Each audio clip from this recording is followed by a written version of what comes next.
Doctor Vineet Kumar Agnihotri ji, हम लोगों को कितना व्यायाम करना चाहिए, इस बारे में थोड़ा प्रकाश डालें। बहुत बहुत धन्यवाद आपका।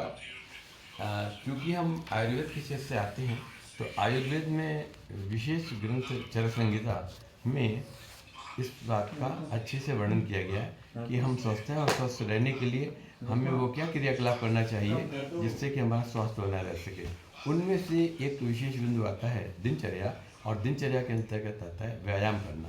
नित्य प्रति व्यायाम करने से हम अपने शरीर के स्वास्थ्य को न केवल बनाए रखते हैं, बल्कि इसके जो गुणवत्ता है उसमें भी हम और विकास करने में सहायक होते हैं। The quality of life is also been increase with the help of the daily observation of the exercises.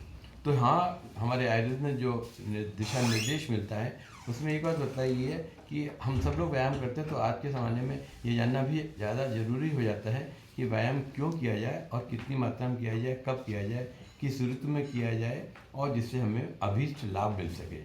तो चरक संहिता में रेफरेंस आता है कि व्यायाम के संदर्भ में शरीर चेष्टा या चेष्टा स्थैर्यार्था बलवर्धिनी देह व्यायाम संख्याता मात्र्याताम समाचरित। तो व्यायाम के संदर्भ में ये बहुत ही प्रतिष्ठित और बहुत ही महत्वपूर्ण श्लोक है, जिसमें ये बताया गया कि शरीर के द्वारा की जाने वाली वे सभी इच्छित क्रियाकलाप जो हमारे शरीर के बल और स्थिरता के परिणाम तक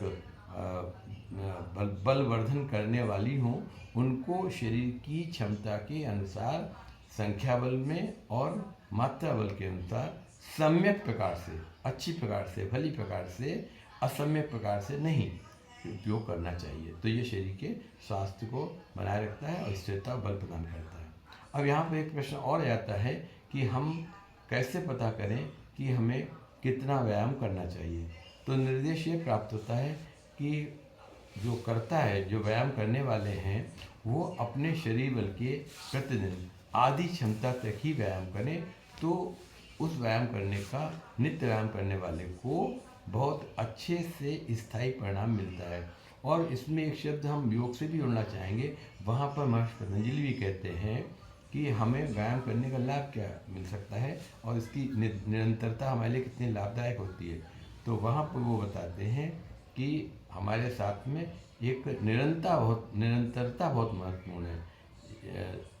सतु दीर्घ काल निरंतर दृढ़ भूमि, हम दीर्घ काल तक, it should be perform for a longer period, यानी कि 5 दिन कर लिया, हफ्ते भर भी छोड़ दिया। और निरंतरता का भी भाव है कि एक निश्चित समय पर प्रतिदिन करना चाहिए।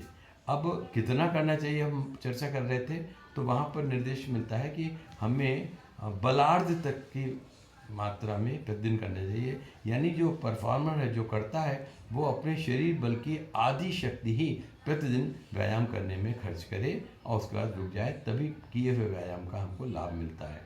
और आधी शक्ति हमने खर्च कर ली है, इसका जो संकेत हमें कैसे प्राप्त होगा, वहाँ पर फिर हमारे आचार्य करते हैं कि यदि आधी शक्ति से ज़्यादा हमने खर्च किया तो वह कहते हैं कि बलस्याधीन कर्तव्यो व्यायामो हन्यतो अन्यथा। यदि हम इससे अधिक मात्रा में खर्च कर जाएंगे तो हमारा शरीर का फिर कर्षण होने लगेगा और हनन हो सकता है।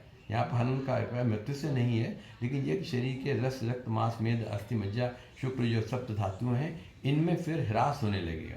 तो इसलिए ये प्रश्न उतना ही आवश्यक हो जाता है कि हम कब रुकें, कहाँ पर हम ये माने कि आज का व्यायाम पूर्ण हो गया। उसके लिए यह बताया गया है कि जब हमारे मस्तिष्क पर, ललाट पर पसीने की बूंदें आ जाएं, जब हमारे ये नासाग्र पर, नाक के बिल्कुल टिप पर पसीने बूंदें आ जाएं, जब हमारा कक्षी प्रदेश में यानी एक्जिला में, आर्म्स पिट में पसीने आ जाएं और हम मुख से सांस लेने लगे, यानी कि हम हाँफने लगें, तो वो ये सारे लक्षण हैं जब हमें इस स्टेज पर आके आज के व्यायाम को विश्राम देना चाहिए शरीर को। और इस क्रम से उसके बाद ही थोड़ा, जब एक 48 मिनट या 24 मिनट के बाद जब शरीर की श्वसन गति और हृदय गति सामान्य हो जाए, फिर कोई द्रव पदार्थ पीना चाहिए। तो वो जो पसीना बराबर निकलेगा उसको कंपनसेट भी करेगा। जो मिनरल्स का लॉस होगा, जो विटामिन का लॉस होगा, वो बनाए हुए, चाहे नारियल पानी हो, चाहे वो नींबू शिकंजी हो, या दूध, दलिया, कुछ भी हल्का सा वो पिए लेना चाहिए। मैं समझता हूँ आज के इस विषय पर ये जानकारी पूर्ण होती है। बहुत बहुत धन्यवाद डॉक्टर साहब, बहुत बहुत धन्यवाद।